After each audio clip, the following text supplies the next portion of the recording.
তাহলে এই যে গানটা আমরা গাইলাম তার মধ্যে আমরা কি জানতে পারলাম? জয় জয় জগন্নাথ সচির নন্দন। একদিকে বলা হচ্ছে জগন্নাথ, আবার বলা হচ্ছে সচির নন্দন। সচির নন্দনকে, সচী মায়ের পুত্রকে শ্রী চৈতন্য মহাপ্রভু। অর্থাৎ এই জগন্নাথ এবং শ্রী চৈতন্য মহাপ্রভু এক। যেই গৌর সেই কৃষ্ণ সেই জগন্নাথ। যিনি শ্রী গৌর সুন্দর শ্রী চৈতন্য মহাপ্রভু, তিনিই হচ্ছেন শ্রীকৃষ্ণ এবং তিনিই হচ্ছেন জগন্নাথ। এই সূত্রেই আমরা সংক্ষেপে একটু আলোচনা করতে পারি।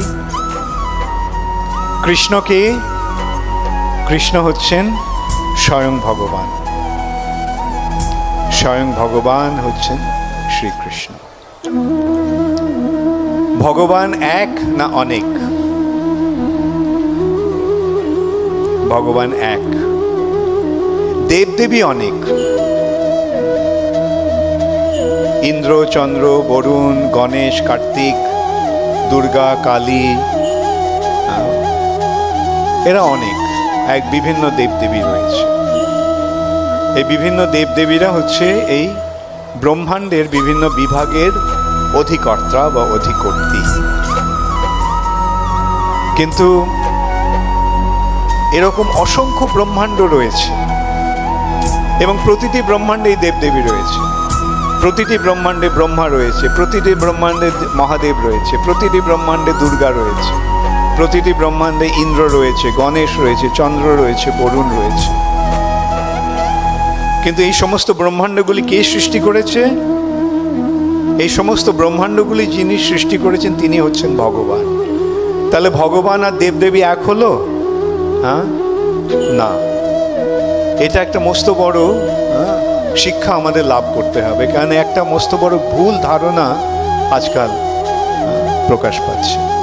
সব এক, সব এক। এই বিভিন্ন দেবদেবীগুলো মানুষের কল্পনা। হ্যাঁ, কল্পনা যদি হয় তাহলে তার মূল্য কি আছে, কিন্তু প্রকৃতপক্ষে এই তত্ত্বটি কি কল্পনা, না এই তত্ত্বটি বাস্তব বস্তু, বাস্তব সত্য? এই জগৎটা কেউ সৃষ্টি করেছে? কে সৃষ্টি করেছে এই প্রশ্ন যদি আসে, আমরা যদি এটা বিচার করি, এই যে ব্রহ্মাণ্ডটা, এই ব্রহ্মাণ্ডটা কে সৃষ্টি করেছে? এই ব্রহ্মাণ্ডটা কি গণেশ সৃষ্টি করেছে? এই ব্রহ্মাণ্ডটা কি ইন্দ্র সৃষ্টি করেছে? এই ব্রহ্মাণ্ডটা কি মহাদেব সৃষ্টি করেছে? এই ব্রহ্মাণ্ডকে দুর্গা সৃষ্টি করেছে? এই ব্রহ্মাণ্ডটা কি ব্রহ্মা সৃষ্টি করেছে? না। এই সমস্ত জগতের সৃষ্টিকর্তা হচ্ছেন বিষ্ণু,